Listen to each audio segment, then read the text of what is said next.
Hello नमस्कार, तुमचं mini ब्लॉगमध्ये स्वागत करते. तर मम्मीची चालली आता संध्याकाळच्या स्वयंपाकाची तयारी. स्वयंपाकामध्ये बनवायचं होतं हिरव्या मुगाचा तडका, त्यामुळे मुगांना छान व्यवस्थित भाजून घेतले. मूग भाजतात तोपर्यंत टोमॅटो आपली मुगाची वाट बघत बसलं होतं, कधी बिचारे मूग भाजते आणि आम्ही दोघं मस्त असं कुकरमध्ये शिजून निघतोय. त्यामुळे मम्मीने काय केलं, मुगाला भाजून घेतलं, 1-2 पाण्याने स्वच्छ धुवून घेतलं, कमी गॅसवर शिजायला ठेवलं.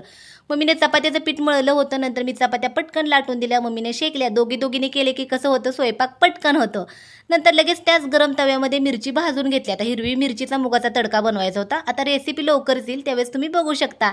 नंतर झालं काही, चपात्या करताना पप्पा गुपचूप बसले. चपात्या होत आले की म्हणले मला चपाती खायची नाही, माझ्यासाठी भाकरी बनवा. त्यामुळे नंतर पप्पांसाठी भाकरी बनवली. संचितसाठी सेपरेट. संचित काय आता हिरवी मिरचीचं खाणार नाही, खूपच तिखट होईल. त्यामुळे संचितसाठी मम्मी काय म्हणली सेपरेट करूयात आणि आमच्यासाठी सेपरेट केलं. स्वयंपाक वगैरे झाला की नंतर मम्मीचा आणि संचितच्या चालल्या होत्या गप्पा. मी कट्टा वगैरे सगळा आवरून घेतला. चला तर आजचा छोटूसा मिनी ब्लॉग कसा वाटला नक्की सांगा. बाय.